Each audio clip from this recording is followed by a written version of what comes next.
Hey, what's going on, guys, and welcome back. So with the new Pokemon games out and a few hours under my belt, I figured it'd be a good time to start relaying to you some of my initial thoughts and opinions regarding the game. I've noticed that some creators have been putting out first day reviews, and personally, while I know the game was leaked and we were able to play it on emulator before it actually came out, I don't feel like using that experience to make a review about the game on Switch is fair, because emulation can cause differing effects on the game, both positive and negative, based on a bunch of different factors. Me, for example, while Pokemon Scarlet and Violet are not exactly the best optimized games, it was running a lot better on my Switch than it was on my PC via emulation. So while I agree with a lot of people who are bringing up the sentiment that the game has performance issues, this is made even worse by people complaining about the emulation performance issues. So I inherently disagree with day one reviews that are using cracked versions of the game instead of official hardware. Anyways, that said, because of this sentiment, I can't bring forth a full review until I've played it fully on Nintendo Switch, but what I can do is give you guys some of my early thoughts, just like we did with Digimon Survive, Ultra Kaiju Monster Rancher, etc. You can get a pretty good feel for a game just within the first 5 to 10 hours, and this is sort of what we're going to be doing, and we're going to be discussing some of the baseline fundamental positives and negatives I found so far surrounding the game. Once I've fully beaten it and have explored enough to where I'm comfortable making a full review, definitely expect that, but for now, let's go over some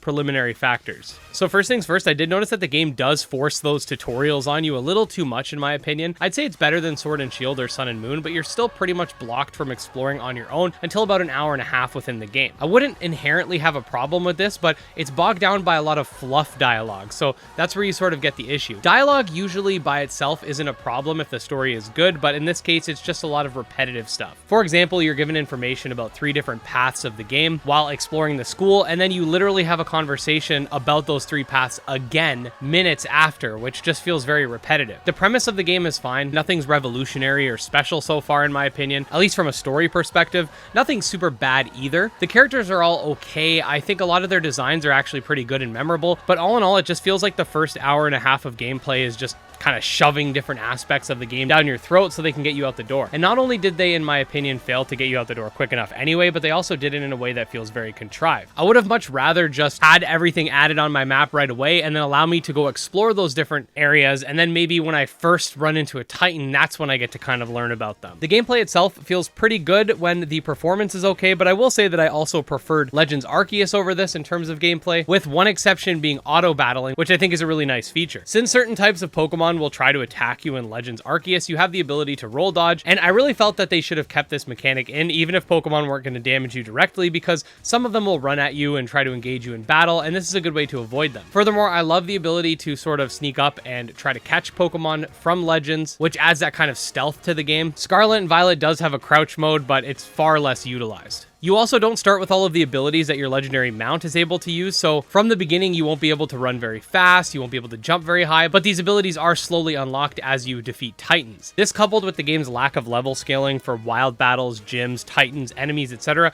makes the game feel more like a linear progression title with some branching options than a full open world game. It's not exactly like an action combat game where you could just run to the final boss area right away. This is an RPG where no matter how much skill you have, unless you've imported some really cheese strats into your game, you're going to get pulverized by enemies that are out-leveling you by a massive margin. So it's not like you can just go up to a bunch of level 50s and fight them off with your starter at level 5. Pokemon of certain levels won't listen either, so it's also not like you can make a really clutch catch and then work backwards, and even if you did work backwards, the gym that's supposed to be the first gym would still have first gym levels. So all in all, you kind of are stuck following a relatively linear path, kind of going counterclockwise through the map. I understand that level scaling also comes with its own issues, like making the whole game always feel like there's no progression since everything's always around your level and stuff like that, but there are ways to work around this, like what we see in Pokemon Crystal Clear, a ROM hack where they basically opened up Kanto and Johto, allowing you to battle gyms in any order. Basically, your progression is tied to how many badges you have. So basically, if you have 1 badge, everybody gets stronger by a set amount, including wild Pokemon,